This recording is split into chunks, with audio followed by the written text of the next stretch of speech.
your deal? I'm Robin, and unfortunately, Amanda is not joining us today. Amanda has been taken hostage by Somali pirates, but if you'd like to help with that, you can join my Patreon, link in the description, to help me raise money for the ransom. Joining me today is Thomas Drover? Is your name Drover? That's correct. Okay, I was wondering. I don't do any research for this. That's the best way to do it. Yeah. So I want to ask you, what's your deal? What's my deal? Okay. Let's see. What are a few things about me? I am an undergraduate student of environmental science. I have a bicycle repair business. Let's talk about that. Sure. Because I didn't know about this. So you gave me a hat. Uh-huh. Flat out, is that what it says? Uh-huh. Bicycle service and repairs. So how did this come about? So back in spring of 2020, Right. there were some things going on in the world which may have prevented my brother and I from having normal summer jobs. Right.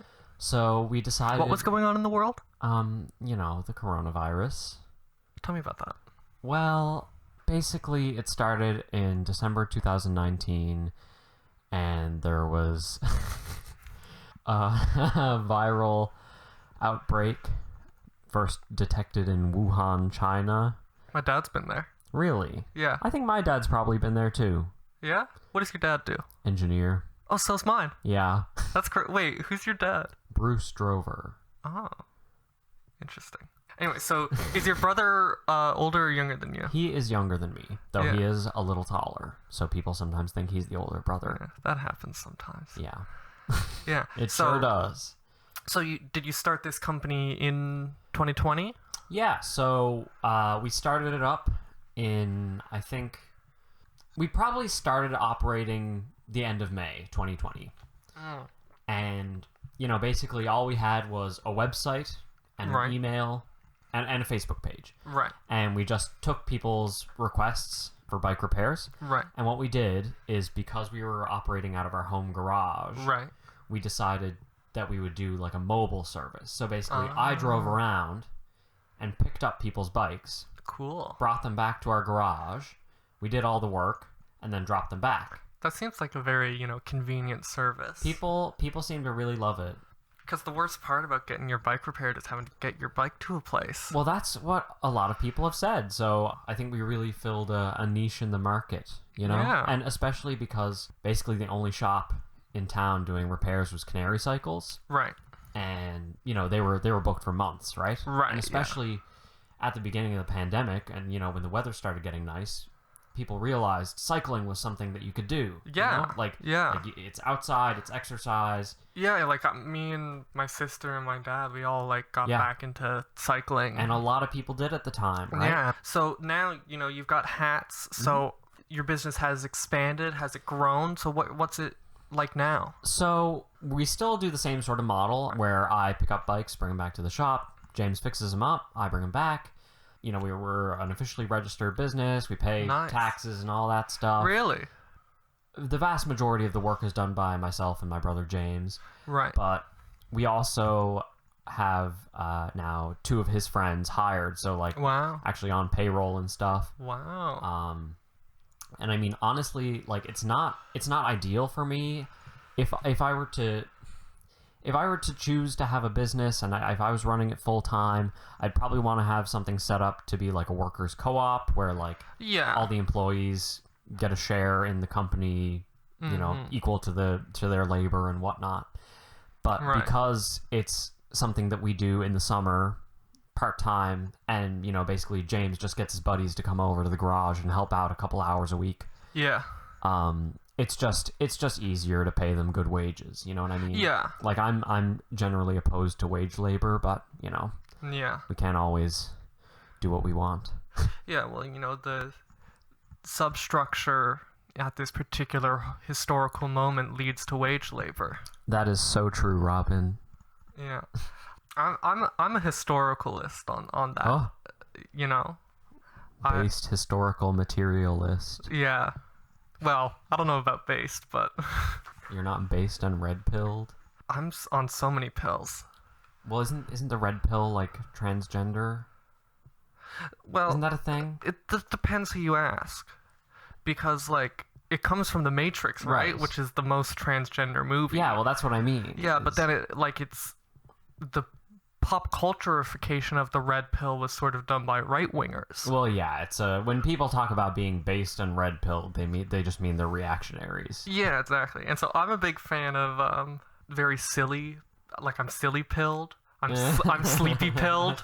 Yeah. You know, shit like that. The other day, I don't know if you saw, I tweeted, I'm Fresca pilled. Oh my god, I did see that. No, that was really amazing. liked I love Fresca. I didn't know it was so good. Like It is. Well, because it's like a drink that you see and you're like, who drinks that? Well, this is everyone, my parents and people and my grandparents like talk to. There seems to be, I don't know if this is true, but it seems like it was like a thing when they were younger and then it disappeared for a while and then Really? it sort of come back. Huh. So it's like, yeah, Yeah. I think Fresca is A good bevy. it is. It's the ideal summer beverage in my opinion. You know what? Now that you put it like that, I totally agree. I just liked it. I drank a little bit Yeah. for probably the first time, honestly, and I was like, "Oh, this is good." I didn't even I was like, "Oh, it's grapefruit flavored." And it's like a diet drink. Like it's aspartame. Right. There's Yeah. no sugar in it. Yeah. There's no like regular Fresca. Regular Fresca is like a diet drink. Yeah. And that's sort of like that gives it that sort of old-timey vibe where it's like I'm drinking my diet beverage, you know, in Yeah, like Fresca is the diet beverage. It's not like you can get you know. Yeah. Yeah, I see what you're saying. I don't know. Yeah. So who did the logo design? Actually, the logo, you know, I was involved in the design process of all our like aesthetics. Yeah. I chose the color and I built the website. But when it came time to properly design the logo, I actually got Owen to do it. Owen Oh, Flynn. yeah. Like because he did our logo, and then we also released. Oh my god. I know, right? We had T-shirts that were just like navy blue and pink with the logo on. Oh, it, yeah. right? But then last year around Halloween, we released new T-shirts that are like black and white, and it's like there's like Owen did like a new like hand drawn version of the logo on the front. Oh, yeah. And then on the back there's a skeleton riding a bicycle. Oh, very cool. It's sick as hell. Yeah. Yeah. So the website, I think I saw you tweet about it recently. You use Hostinger, right? Oh my god, yeah. Yeah, I use that too. Really? Yeah. So, what are your thoughts on the conflict in Ukraine? I think it's bad. I think war is bad. Really? Hot take. Yeah. But War is think- bad, but I think there is a lot of hysteria around it. And Yeah. I think the mainstream narrative that's being presented to us yeah. is extremely misleading. You know, Yeah. I think there's a tendency for people to view the issue in black and white. You know what I mean? Yeah. It's an unjustified conquest by a crazy guy. And that's Yeah. just not true. Like, it's still bad, but Yeah. you can say something is bad without saying it's literally Hitler and he's insane and we have to destroy Russia. You know, Yeah. it's if you think about it from Russia's perspective, Right. it makes sense. It completely, you know, it is in their best interest to attack. Well, I guess. I mean, in some sense, in the sense of, you know, like expansion or whatever, Yeah. or resources. But, you know, of course, there's a drawing the ire of the international community, if you like. I mean, they already have it. Yeah. NATO is an explicitly anti-Russia alliance. Yeah, you know, and, absolutely. and they're being encircled on all sides, and then suddenly, well, that's the whole strategy. exactly, and then suddenly, you know, Ukraine, which is one of the closest countries, Yeah. is about to join up with NATO. I mean, and that's a big threat to them. Plus, Yeah. you've had a civil war basically in Ukraine for the past eight years. Mm-hmm. The eastern region of the country has basically been under attack in the same way that Ukraine has been attacked now by Russia. And, you know, the Donbass has been practically begging Russia to come save them. And for 8 years, they stayed out of it. People don't realize that there's a genuine, valid, like Ukraine is not a perfect country. Far from it. It's a terrible place. Yeah. I'm so sorry to say this because I know it won't be popular, and I feel horrible for, you know, the people of Ukraine, obviously, and I would never speak badly of the people, but the fact is that the government and the military have been horrible. Yeah. You know, and like, no, I don't support Russia, but I don't support Ukraine. I think they should stop immediately and negotiate a peaceful solution. Yeah. No matter what it is. I don't care. That's what I think. That's what's so ridiculous to me about this sort of narrative of, like, you know, support Ukraine and is because how are we supporting them? Sending them billions and billions of dollars in weapons. Like, exactly, because what's the goal there, right? Yeah. Like, I think what exists in people's minds is that it's like, oh, Ukraine is going to win. Yeah. But, like, there's no chance. No, that's not. So what you're saying is every Ukrainian should lay down their life for the continuation of Western NATO power. We're gonna mulch as many Ukrainians as it takes to get a hit in at Russia. That's exactly what's happening. Yeah, Ukraine needs to be the border between Russia. We will throw Ukraine to the wolves. Exactly. And I think that, you know, that's ridiculous because that means throwing those people to the... Absolutely. It just means people will... So if you support this, like, stalemate of a war, it's just, you know, people are going to keep dying. Yeah. The main thing is that the war ends. It genuinely does not matter how much Russia takes from Ukraine in terms of, you know, land or whatever, because the truth is the lives of the people who live in those areas will not be, you know, obviously they'll be worse because now there's been a war, there's been a fucking war. Yeah, and, you know, there's just guns everywhere. Yeah. But, oh, look, little Timmy down the street got a javelin for Christmas, you know? Oh, Jesus Christ. Yeah, war is bad. War is very, very bad. I would love to get a javelin. I think that'd be sick as hell. Go on the deep web or whatever. Yeah. You know. Drop a few K. I'll just go on Reddit and r/Slava Ukraine. Oh my god. Like it's just the whole thing is like it's cringe almost. You know what I mean? I just can't even engage with it. Yeah. I painted my nails blue and yellow because I thought it was a cool color combination. And somebody asked if it was for Ukraine and I was like, "Oh, no, I didn't really think about it." Yeah. But it's like, no, people are really like putting up like blue and yellow wreaths and stuff, and it's like, okay, that's like, I understand you want to show solidarity, but you know, let's face it, you know, this has never been shown to any other country. Well, yeah, I mean that's the other thing is that you can say, you know, this is the one instance where Russia is in the place that the U.S. is normally in. Yeah, exactly. Yeah. And I agree we should condemn this war, but when you see people who are cheering on other military operations from, you know, our team, right? It's clearly not a principled anti-war stance. It's just beat the bad guys.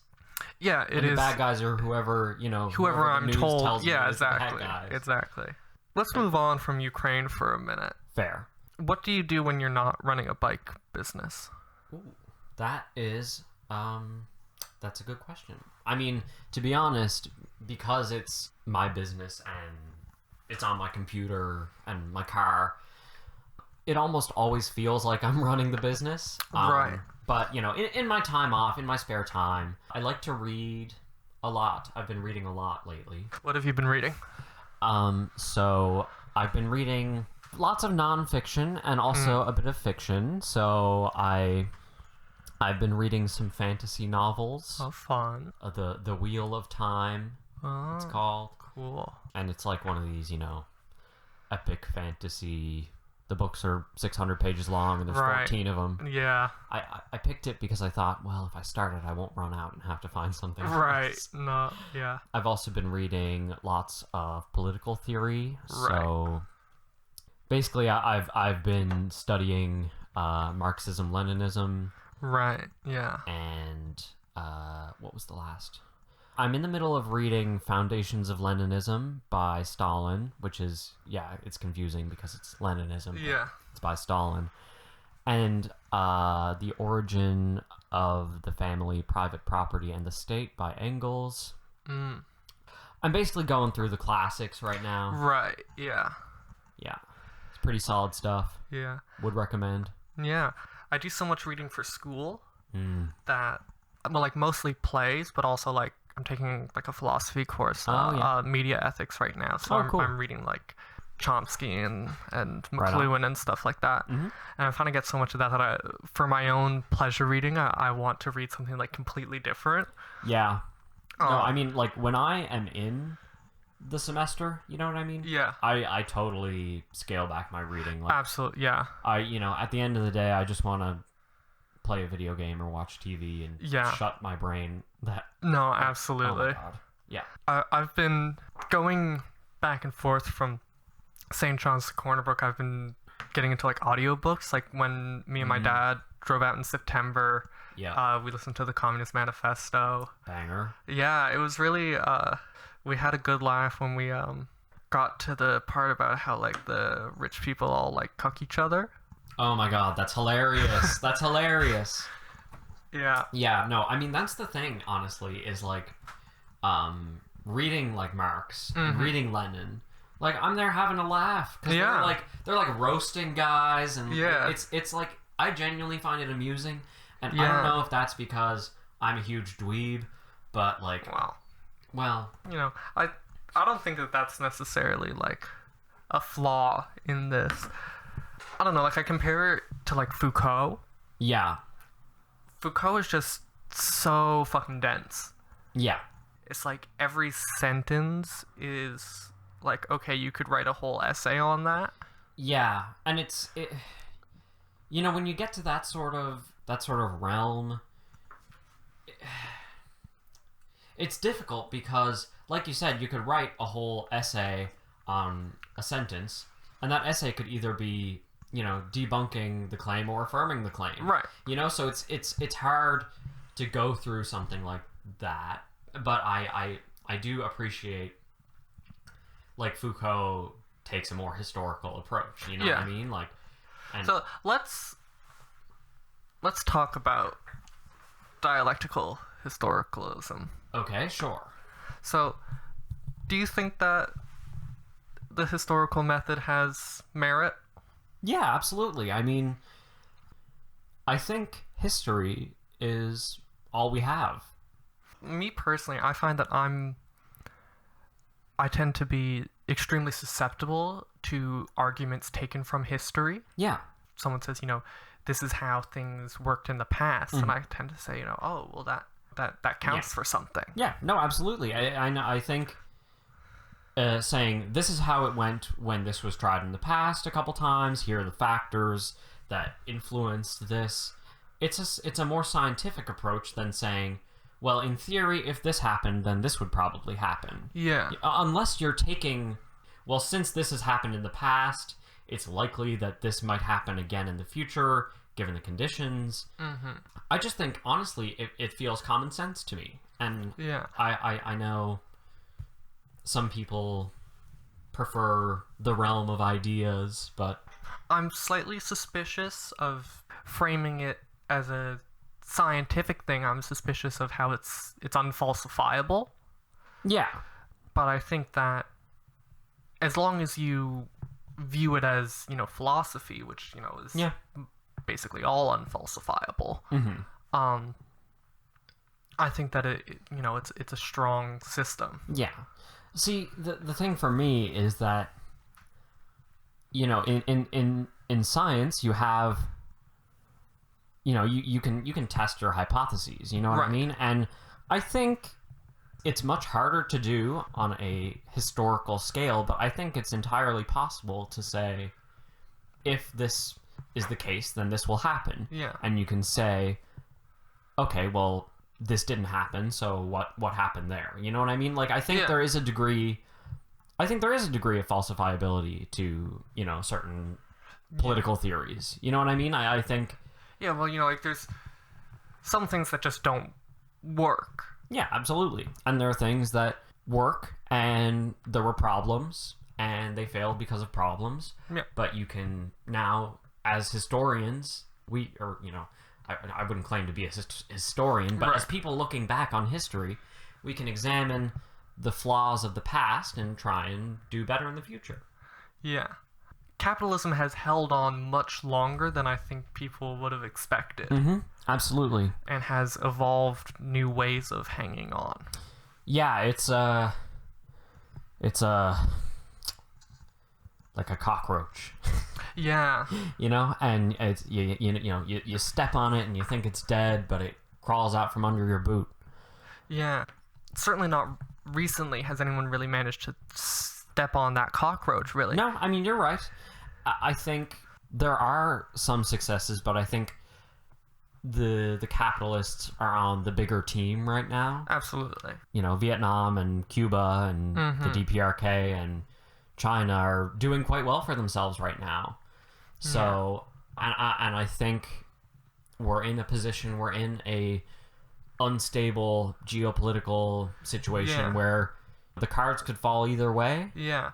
I think at the moment, you know, global capitalism is largely propped up by U.S. military supremacy. Yeah, well, exactly. And the United States is, from my point of view, it seems to be decaying. You know? Yeah, it certainly feels that way, and I think part of that is that's just what I hear people saying. Yeah. Like, I could see it going different ways. Like, on the one hand, I think part of it is that, at the moment at least, it's just a total gerontocracy. Yeah. Like, everyone in a position of power is completely out of touch, old, losing their mind, and have no will to power. Yeah. And I think either a new generation of people, either for progressive or reactionary views, people with will to power start to come into power in the United States, or it's because that's the main thing, is the will to power, right? Is will to govern, I think. And so either it stays that way, where no one in power wants to do anything with that power except keep everything how it is. Well, that's exactly what they want. Exactly. And the thing is keeping things how they are can't last forever, you know? No. And I think it's my impression that things are backsliding, you know? Like, yeah. they're... Certainly, I think, like, especially, like, the things that we see with regards to, like, trans rights in the States, like, that's seriously moving backwards. And I think that, sort of like what I was saying, like, new people coming in with this will to power of saying, you know, the things that they care about are trans people allowed to? Exactly. So, you know, if the people with the will to power that start to come in are fascists, then it goes a different direction. Well, exactly. But I mean, that's the thing is, you know, they're all practically fascists. You know what I mean? Yeah. It's just things have been good enough for America at the top, and people have been able to scrape by at the bottom, that they haven't had to go full out fascist to, you know, keep things the way that they want. But yeah, things are getting to that point, and you know, like you said, with trans rights, women's rights, you know. But on the other hand, there's large waves of people who are, because of the deepening contradictions, are becoming more conscious of their position in society. Yeah, and I think that's happening more not in the political class, but in the working class. Absolutely. No, there's nothing of importance going on in, you know, the political realm. Yeah. Really. Like they're taking away people's rights. They're privatizing more and more, you know. Yeah. It's just the same, you know, neoliberal bullshit that's been going on. But people are becoming more aware of that, I think. you've probably seen like the Starbucks unionization. Yeah. Like all over the country, Starbucks locations have been unionizing. Yeah.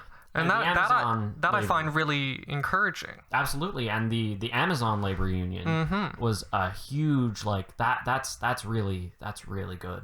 You know, Chris Smalls met with the White House and everything. Yeah. And I mean, you know, that doesn't matter, but it just goes to show you the growing influence of grassroots labor movements. Yeah. You know, and absolutely. That definitely brings me hope, and I think we're seeing similar action in Canada. Yeah. I just saw a CBC article this morning saying that Canada got their first like video game company union. Like there was really? Yeah.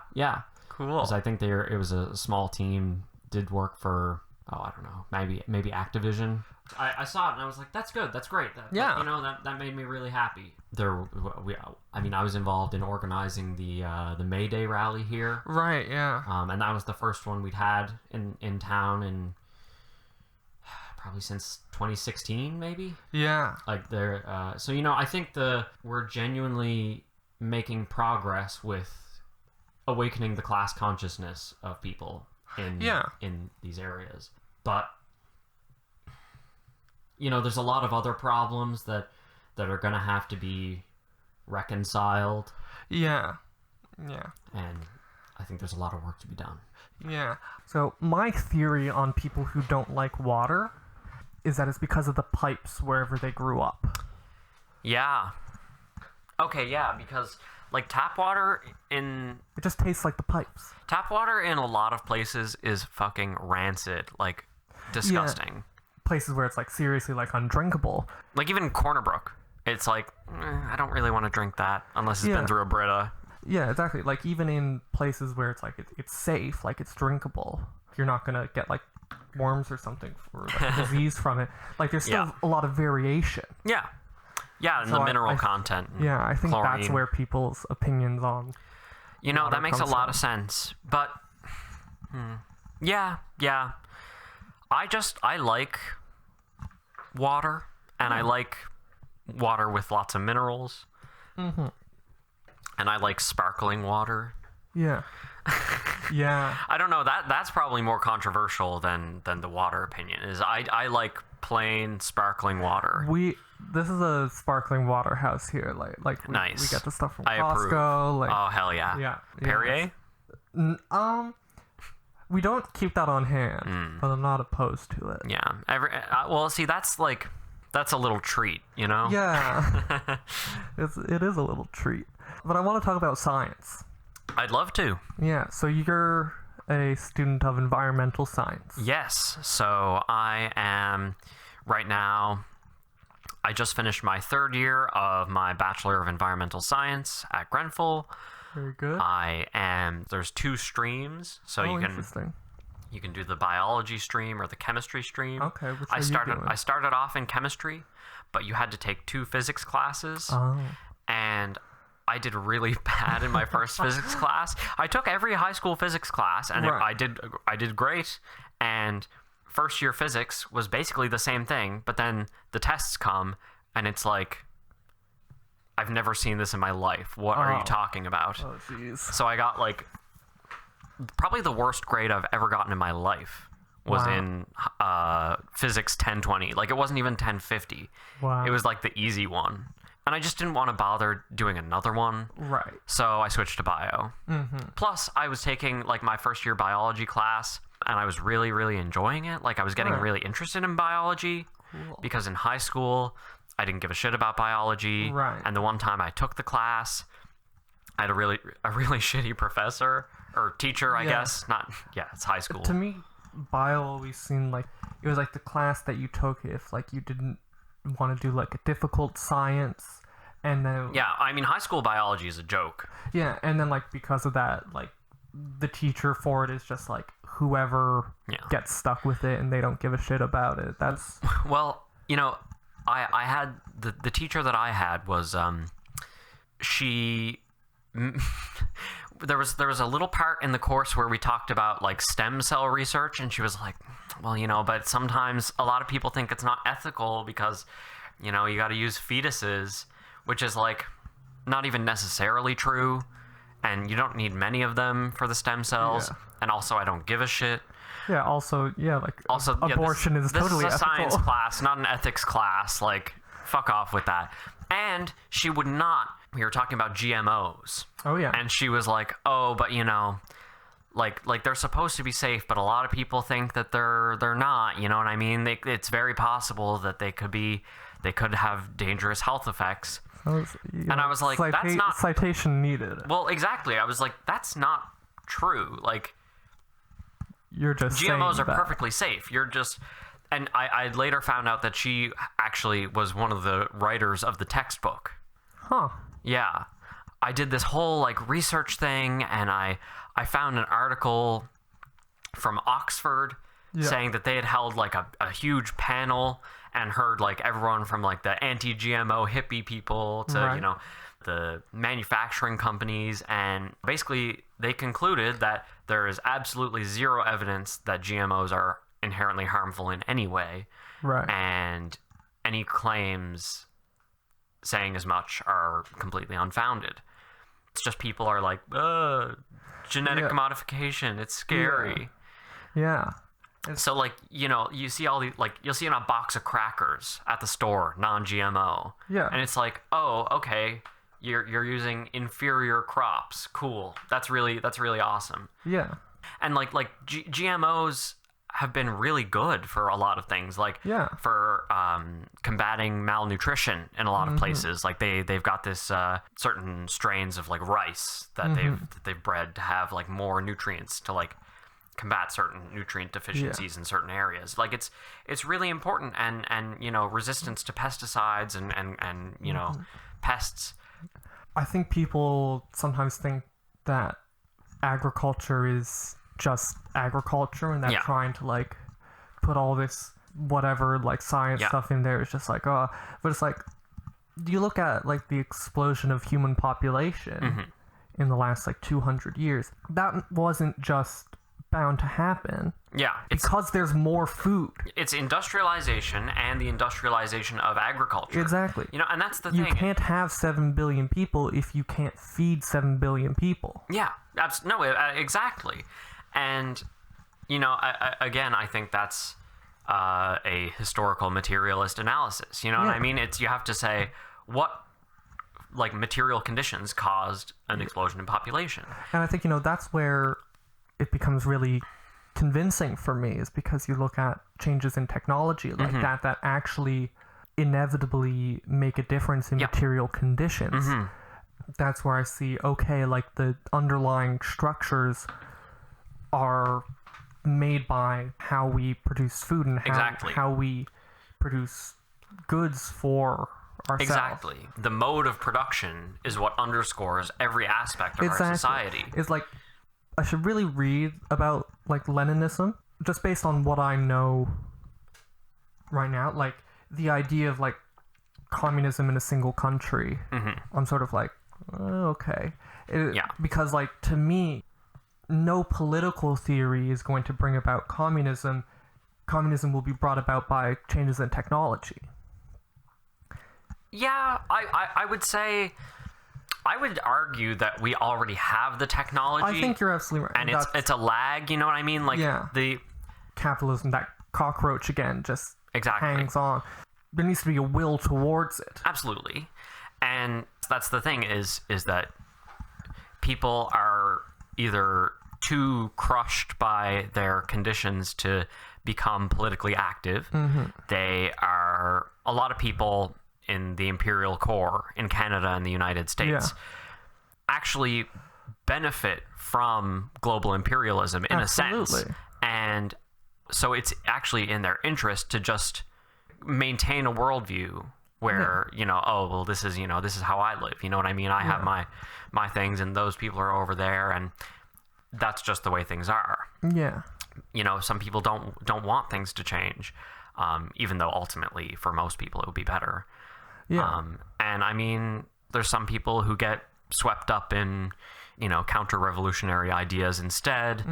To me, when I was first learning about this stuff, one of the big sort of curtains that was sort of open for me is politicians and people talk about like job creation Yeah. a lot. And to me, if you look at it through the lens, that is totally bogus. Oh, 100%. Yeah.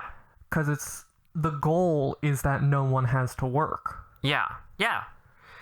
And I mean, we're a long way off from that, Yeah. but it's a matter of reorganizing. Yeah. You know? So, like, I guess the goal really is, politically, the goal is no one has to sell their labor. Yeah. I mean, you know. Or everyone is paid fairly based on their labor. Yeah. I mean. But in terms of, like, a historical view of it, the way I see it is that, like, you know, if you're put out of a job by a machine, that's great in my... Well, I mean, obviously, the problem being that, you know... That you need to work to earn a wage to live. So that's the reorganizing that needs to happen. Yeah, exactly. So, you know, I think, you know, universal basic income, that sort of stuff would be, you know... I mean... I think that a UBI would be helpful for a lot of people, but I think it's something that could be taken away just as easily. You know what I mean? Like, it's not a meaningful change. Yeah, certainly I think that it would be, like, fragile progress. Yeah. But I think something like that is what is needed, because if you have a technological situation where goods are produced by... machines or the amount of human labor needed is drastically reduced in a functioning society. You need to provide for those people. Oh, absolutely. Yeah. And I think there will never be a time, at least not for a very, very, very long time, where we don't need much human labor. Like, we need lots and lots of human labor. Yeah, and you know, new types of labor arise when old ones go away. Like, you know, just for example, the factory machine. I know this is probably a cliche, but you know, now someone's got to repair the machine. Yeah, you can have one person that repairs all the machines in the factory.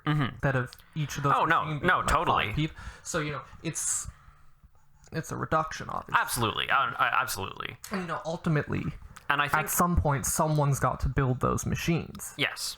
So, you know, no, absolutely. And someone's got to go get the resources, you know? Yeah. And I just think the actual time needed for labor will and has already reduced. You know what I mean? Like, nobody works, well, nobody on our side of the world works a 16-hour day in a coal mine. Now, the hyper-exploited people of the Global South do. Yeah. And that's why we don't have to. Exactly. Labor is getting more efficient because of developments in technology, like computers. Yeah. People don't need to be in an office for 8 hours a day to get their work done. Yeah. And, like, that's just bullshit. People are just bullshitting 8 hours a day of work because there's not that much work that needs to be done. What needs to happen is the hours of labor need to be reduced, but pay needs to increase anyways. Yeah, absolutely. You know, people need to be paid more to do less work. 100%. That's exactly it. Yeah.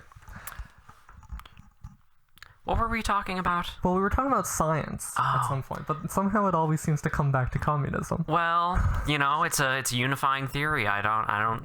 Yeah. You know. Yeah. Did Marx fail to consider gay sex? I'm of the opinion that he was having gay sex. With who? Engels. I'm only joking around, but I'm not.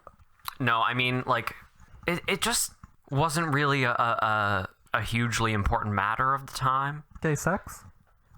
Not openly, anyways. In the political realm, you know, there was no queer movement, really. You know what I mean? There were people who had sexual activity with people of the same gender, or you know whatever. But I was just like a behavior. So, do you think if Marx was alive today, do you think he would have marched with us? Yeah, 100%. Yeah? Yeah, I mean, you know, given the... Who do you think topped?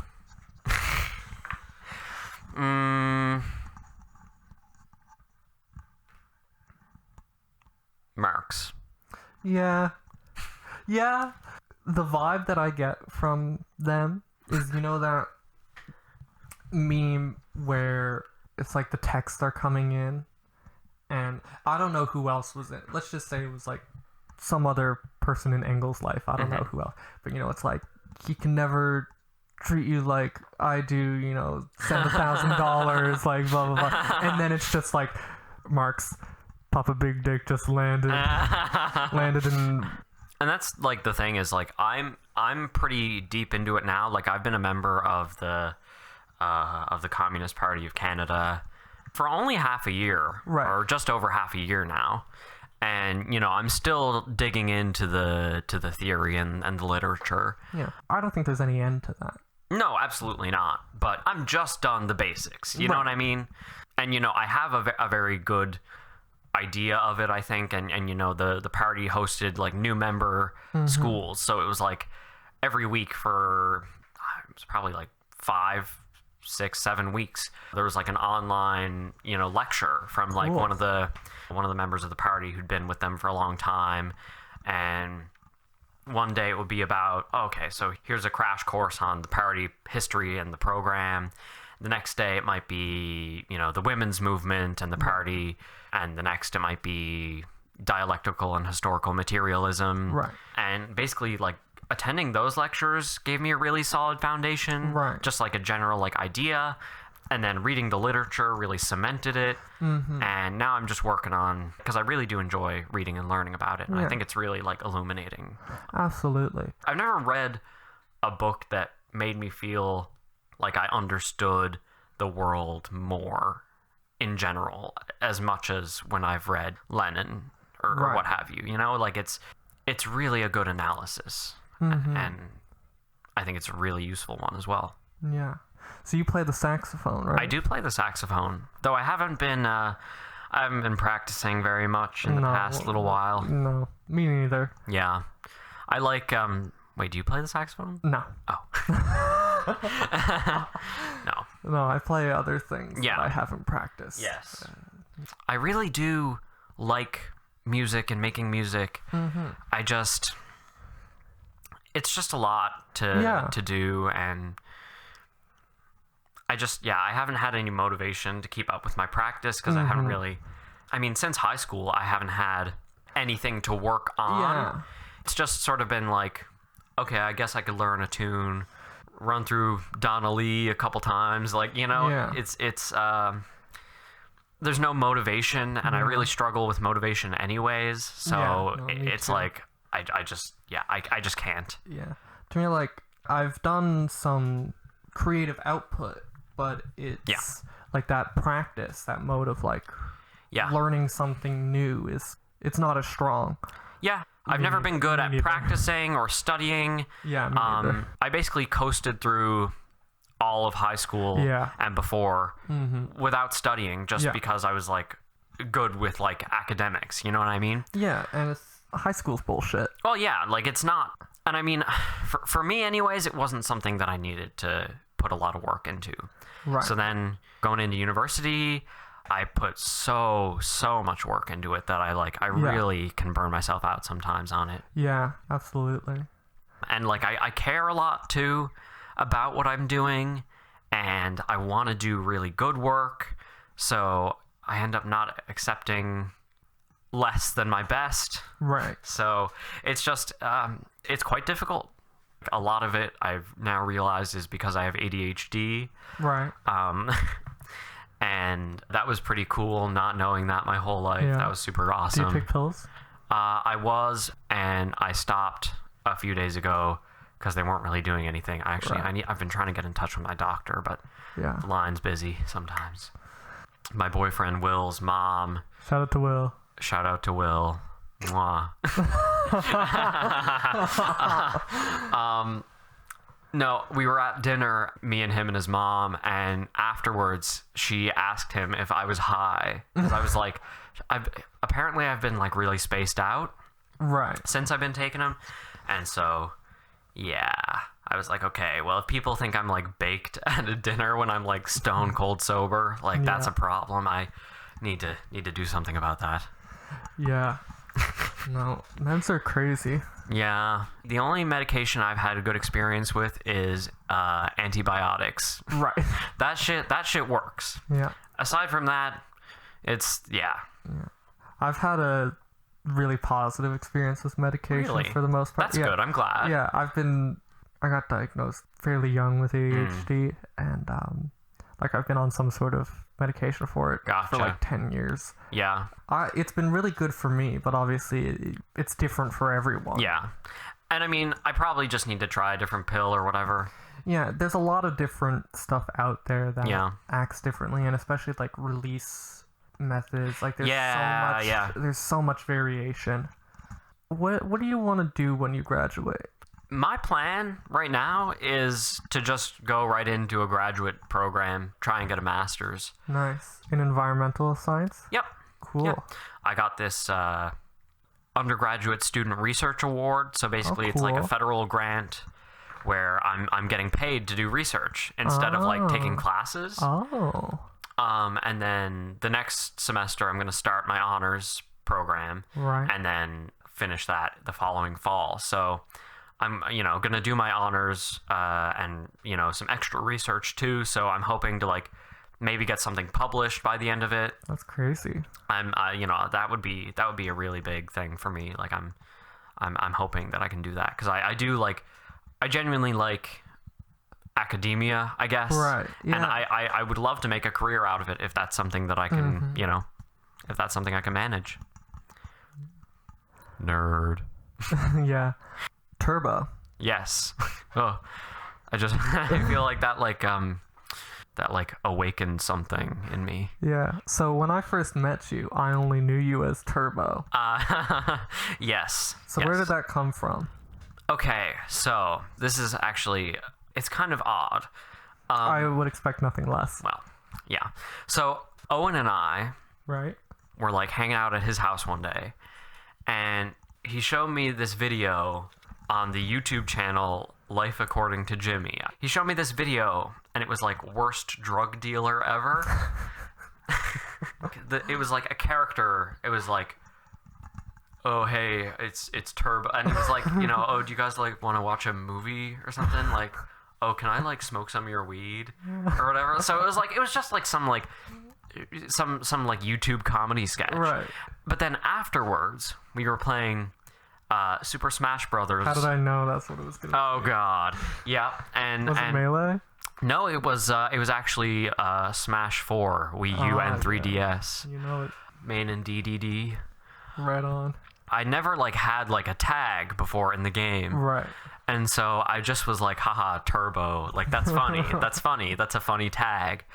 And I also, I kept using it because I thought it was funny. And it's also ironic because I've been known my whole life for being very slow. Right. Like, when I was like a child, my family used to call me Old Man Thomas. And like, I'd be like, I never finished my schoolwork on time. Mm-hmm. Oh God, that's because I have ADHD. Yep. Oh Jesus Christ. But anyways, it's just funny because I'm the least turbo guy that ever existed. Yeah. Which is why it's funny. It is funny. I think it's a cool nickname. Thank you. Yeah. I've never seen the movie about the snail, but I feel like I would probably relate to that because it's like. Wasn't there also Turbo and Wreck-It Ralph? I don't know. I feel like there was. I feel like that was the name of like the guy that went rogue. Oh. Was Turbo. Oh my God. Yeah. So you should check out Wreck-It Ralph. Wreck-It Ralph plug. Yeah. So everybody stream Wreck-It Ralph. You gotta stream Wreck-It Ralph. You got anything you want to promote? Anything you want to plug to the people? I mean, obviously, there's my biz. Yeah. Flat Out Bicycle Service and Repairs. Yeah, if you need your bike serviced in the St. John's metro area. Yeah. Check out our website, flatoutbikes.com. Feel free to shoot me an email if you want to cop some merch or whatevs. Or this hat is very cool. I'm gonna. Oh hell yeah! That's a nice baseball cap. Nice. It's Velcro on the back, so you can adjust it. Yeah, it's pretty nice. Extremely cool. Aside from that, I guess I'll plug the Communist Party of Canada. Shout out to those guys. Shout out to them. They're so real. Yeah, we're a big fan of what they're doing here, so maybe go check them out, give them some love. Subscribe to People's Voice. Mm-hmm. That's the the oldest socialist newspaper in Canada. Wow. It's like 100 years old or something. Yeah, that seems about right. The party's 101 years old. It's the second oldest political party in the country. That doesn't surprise me. Yeah. They formed illegally in a barn in Guelph. Well, that's how you want to start out a political party, is illegally. I mean, yeah. It's honestly, like, super cool just looking at the history and stuff. Mm-hmm. And, like, in the 90s when the Soviet Union collapsed, like, there was this whole controversy where the current, like, executive committee of the party was like, oh, like, now we're gonna dissolve the party because socialism has failed, so we're gonna dissolve the Communist Party and make like a social democratic party. That's not the historical material. I know, it's so cringe. Man, so the 90s were the most cringe time. Oh my god, I mean, I'm glad I wasn't there. Yeah. The best example of the culture in the 90s is the X Games. X Games. You know, Yeah. Like yeah. They were like, okay, we can't scare you about Soviets launching nukes anymore, so we're gonna put this guy jumping out of an airplane on a surfboard on TV. Isn't that scary? Can that make you come the same way that Soviet terror did? Oh my god. Okay, impending nuclear doom is no longer on the table. Yeah. What have we got? What do we got? And so they were just like, do whatever you want. They were like, okay, street luge, skateboarding, anything else? I don't know what else was at the end. Snowboarding. Yeah. That's funny to me. I always forget that like snowboarding is like a new like hip edgy Is it? thing. Yeah, like there was a long time where snowboarders like weren't allowed on ski hills and like Oh, that makes sense. skiers and snowboarders hate each other. That doesn't make as much. Well, I mean, I don't know. I feel like that's bullshit. I mean, there's definitely more people who don't give a shit, but like there's definitely some like skiers who would be like, snowboarders. Yeah. And then there's snowboarders who would be like, oh, skiing is lame. I don't, you know what I mean? It's just like that sort of thing. Yeah. Like BMX versus grand cycling tours or whatever. Yeah. Do a wheelie in the Tour de France. Yeah. That would be awesome. Someone should That'd do be that. sick as hell. That's what I want. Somebody go off a ramp.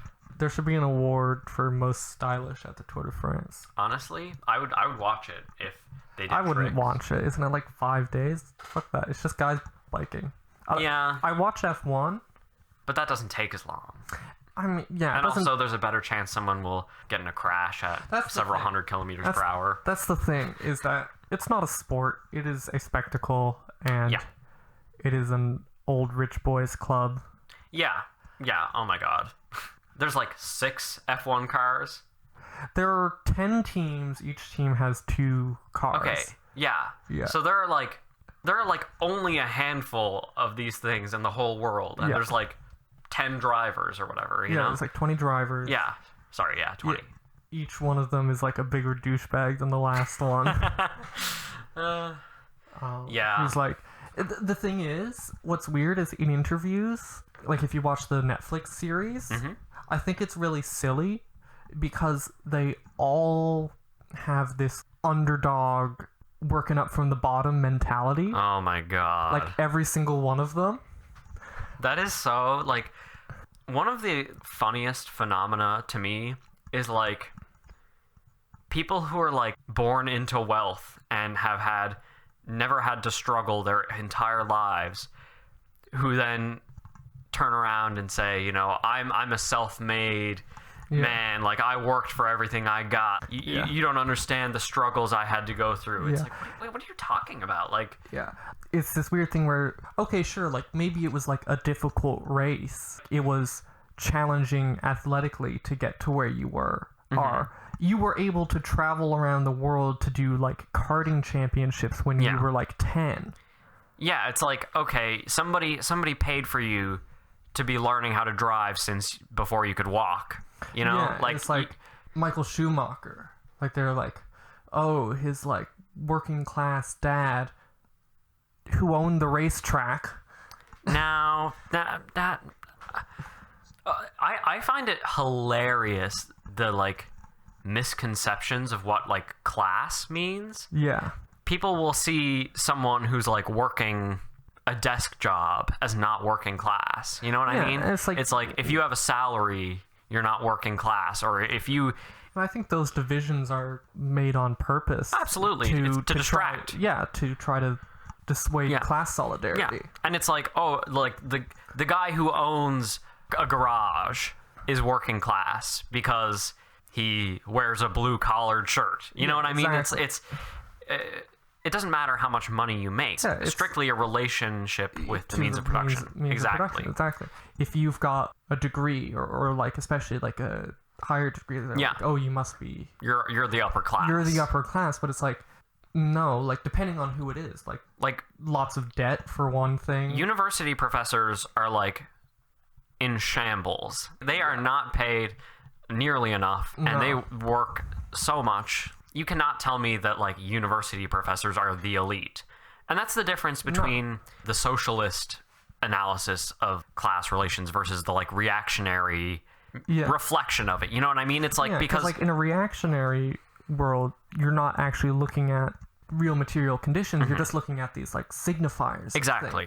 Yeah. So it's like, oh, you're educated, you're the elite. Yeah, there's no relationship between what they think and the actual material conditions or the actual reality, the structures of society, how power actually manifests. Exactly. No, it's I don't think it's necessarily a lack of understanding, because you can confront people with facts, you can provide evidence, and people will believe what they want to believe. Absolutely. You know, beliefs have no real correlation to the truth.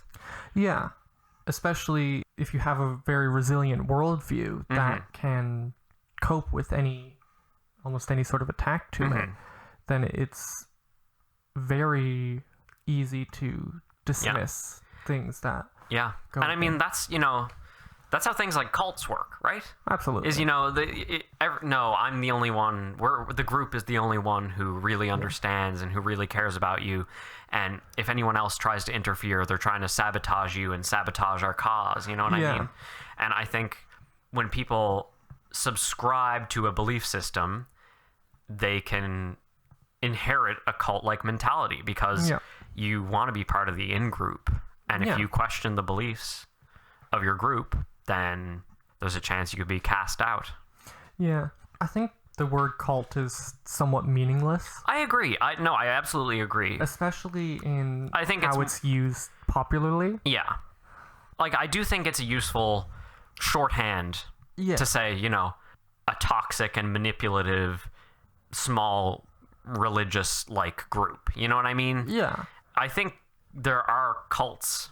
Yeah. Cults are real, but I think the definition of what one is... Yeah. If you try to define it, it's not really a useful... Because what it reminds me of is that great quote from greatest philosopher of our time, Dakota Johnson, when she said that, the difference between a flower and a weed is judgment. Yeah. And I think that if you try to make a distinction, if you try to make a definition of what a cult is, what you find is that a lot of socially accepted organizations sort of fall into that category. 100%. And so 100%. the difference is judgment. Yes. The difference is what is deemed acceptable. Yeah. Well, because, then you lay out that definition and say, well, I better not call the evangelical Christians a cult. Yeah. Or I think some of where the judgment comes from is what the goals of a cult are. Yeah. If you look at certain economic, especially like NFTs or crypto things are definitely... Crypto is a cult. It's definitely a cult. Or even in a broader sense, people who do a lot of stock trading or whatever. Yeah. There's the goal there is one that is acceptable and even encouraged by systems of power. Whereas if you look at the Branch Davidians, reactionary politics aside, they were actively saw the government as the coming doom. Exactly. And were preparing to fight against that. Exactly. And so that was deemed as, a cult Exactly. and had to be destroyed. Yes. David Koresh did nothing wrong. Oh my god. Oh, jeez. That's so wild. Yeah. That whole thing. Yeah. I don't know. I watched a thing on it a little while back, but There's this great documentary, this PBS documentary about the Oklahoma City bombing. oh, It's really interesting. It sort of did this like 3-part thing, sort of tracing the origin of right-wing domestic terrorism in America Yeah. in like the 80s and 90s. So it started off with like Ruby Ridge. yes, yeah. And I watched a thing about that as well. Yeah, and then like the second part was like the Branch Davidians, and Yeah. then Oklahoma City. And Right. like, because there's very direct Yeah. connections there, because like Timothy McVeigh was at Waco. Oh, really? Like he drove out there and like parked his car as close as civilians were able to get, and he was selling, Turner Diary inspired bumper Jesus. stickers Oh my god. out of the back of his car there. Wow. And then they were all on the same day. Like he bombed shit. the federal building the same, like Wow. on the anniversary of the thing. Damn. And so just like, it's a really good documentary. It's called Oklahoma City. Yeah. Just like tracing that through, the threads, that anti-Semitic hate, Yeah. Christian separatism, Yeah. gun culture, all these sorts of things, the military, and, also just generally like depersonalization that Yeah. goes through our society, especially like Yeah. in the last 30 years. It's interesting to see like, oh, these people were against the government and they wanted Yeah. to establish a commune of sorts, but Yeah. are completely reactionary in Yeah, that's their really ways. looking at it through that lens, watching it, it's like, well, some of the things, like the goals and some of the problems that they identify, I'm like, okay, well, that doesn't sound completely off base. Yeah. And I guess that's not totally surprising, because Yeah. if you're trying to make a worldview... Is your phone ringing? I think so. James is calling. Hey James, how's it going? We got James on the phone here. Pretty good. I'm just recording a podcast. That's okay. Yeah. So what's up?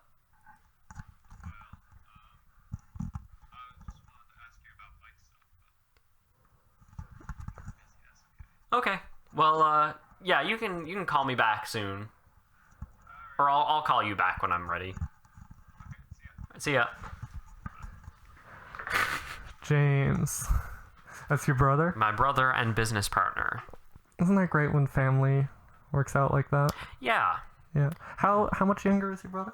he is 2 years younger than me. That seems like that always strikes me as like a good, Yeah. like, Oh yeah. I mean, we've been friends like you Yeah. know our whole lives, and yeah. always had like the same interests and stuff growing up. So I spent a lot of time together. Yeah. Like my sister's 4 years younger than me, Oh. which is like a bit of a different vibe, I Yeah. think, because like we were never really like going to the same school Yeah. kind of thing. Yeah. And it's like, but like we still we get along, but Yeah. we don't like, and I think part of it is just the way we are, not anything inherent about the age gap. Yeah. But like, Yeah, I mean, different people are going to have different relationships with their siblings. you know? absolutely. The one thing I will say is I think you can really tell when someone doesn't have siblings. Oh yeah. You know what I mean? Like you can catch a vibe on whether someone like grew up with siblings or not. You know? Or like if they're an older sibling or a younger sibling. Yeah. Like I think Yeah. I don't know if you can continue to confirm my theory here, but every older sibling has idea of like, oh, what would happen like if my parents died or something and I had to take care of the younger sibling. Yeah. Did you have that? Yeah, I mean, honestly, like I do take care of my brother. I mean, he's fine. He's 18 years old. But Yeah. my little sister is 11. And like I take care of her like a lot. Like, yeah, so you know, there's like a protective instinct there. yeah, absolutely. Like that I think is not necessarily unique, but I think it's stronger I in think an older sibling. I think there's definitely a unique element in being an older sibling in the way that you're sort of like tertiary caregiver to the other siblings in a way. Yeah. I pick up my sister. I'm there when she gets home from school, and I make her a snack and bring her to dance and or swimming or whatever, and pick her up after and play a game with her or whatever. You know what I mean? You know, it's nice to have a close relationship with my siblings. Absolutely. I do wish sometimes that I didn't have as much responsibility. Right. But, you know, it is what it is. Yeah. I feel like I definitely got a better sense of what your deal is. Is there anything that you think we sort of left out about your deal? My deal. I mean, I guess we've definitely covered a lot of serious topics. Yeah. And I think I can definitely have issues with that, where at a lighthearted gathering, I'll be like, oh, did you guys hear about a school shooting? Yeah. You know, like, or, oh, man, it's crazy that there's the worst famine ever going on. Yeah. And it's and I don't really have a filter for when it's correct to not bring up certain heavy topics, right. I guess. Yeah. But I do want to say that I'm a fun guy. I like to have fun. Yeah. I like to be silly and, you know, go a little crazy and, you know, smoke a little weed. You know. Oh my God. I sound like a fucking mom. I like to have fun. I'm a fun mom. I'm a fun mom. You can tell me anything. You know, the liquor cabinet, that's our liquor cabinet. Oh my God. That was not what happened with my parents, but... Well, no. not mine either. Yeah. I like smoke a little weed and have a panic attack. Right. So, like, I will not fuck with, like, hardcore stimulants. You know what I mean? No, I mean, like, Adderall or whatever. Yeah, that's the good shit. I'll take that every morning or whatever. Maybe that'll be the next thing they try anyways. Yeah. Thank you so much for coming on, Thomas. It's been an absolute pleasure talking to you, discussing the political situation globally, the struggle for worker solidarity and progress in this world. And, you know, we just keep trucking along. And until next time, shabba-doo-ba-bee-bop. Bye.